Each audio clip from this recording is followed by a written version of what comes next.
Welcome back, ladies and gentlemen. We are here this time to talk about the Golden Age of Grotesque, which is Marilyn Manson's 2003 album.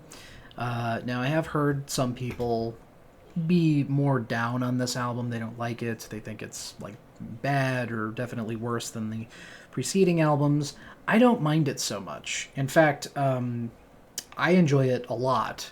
And, I suppose I could understand some of that sentiment where, like, maybe this isn't necessarily on the same artistic level or, they don't like the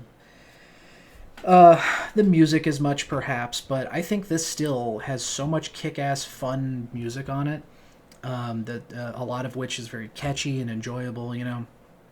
To me, that's all I need. I don't need everything I listen to be like an artistic masterpiece or to have some really kind of deep, profound meaning. Sometimes it's just fun to listen to it like a song that rules. Like, it's okay. Side rant for a second. There's like people who, they sit on their fucking high horse and sneer at supposed simpler rock music or whatever, and they only listen to the really complicated, crazy shit. And it's like, I'm fucking, like, suck a dick, dude.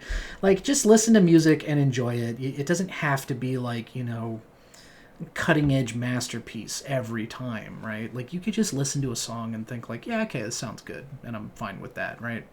Because at the end of the day, when I listen to music, like, sometimes I want something that's got, like, meaty substance to it, and sometimes I just want to listen to some fucking rad guitars and shit. So anyway, side rant over. On to the album itself, and, like, my general feelings about it. Well, I guess I gave some of my feelings. I am positive about this album. I really like it. It's nearly a perfect album, even though it's not. Okay. Even if it was, even if I had every single track on this album in my liked, and I had, like, not really anything bad to say about it, it wouldn't be as strong as Mechanical Animals for me. Like, when I say something's a perfect album, that doesn't mean all perfect albums are equal in terms of my enjoyment of them. It just means that I thoroughly enjoyed the whole album.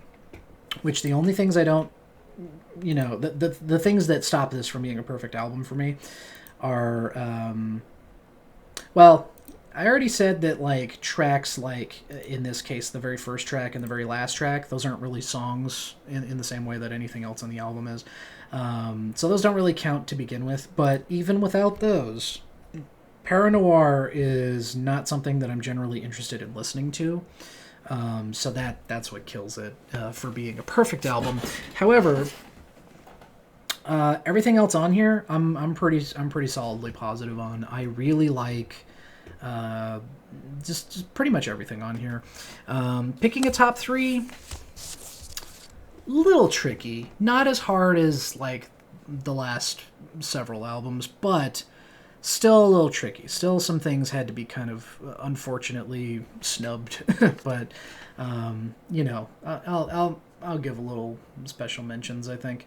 So I think my number 3 pick is going to be Bright Young Things. The Bright Young Things. I want to be accurate. It does have a "the" in the title. That song just, like, hits hard, and it's got, like, really cool lyrical bits, and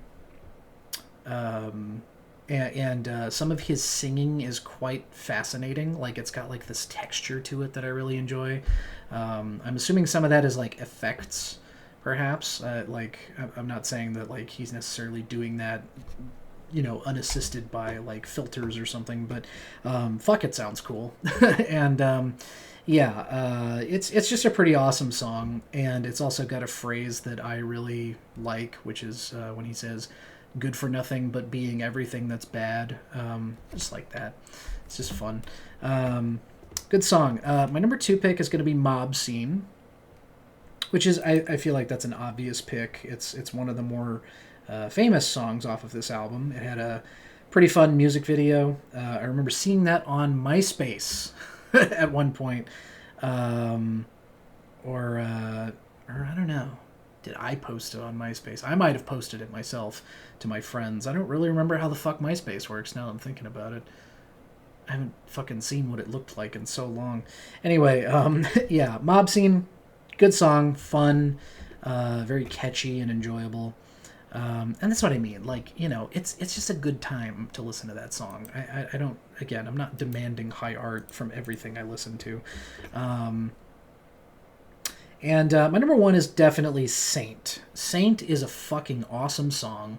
And I just like the word play of it, of like, hold the S because I am an ain't. Like, I don't know if I would necessarily consider that even terribly clever, but it's clever enough, and I like it. So fuck it.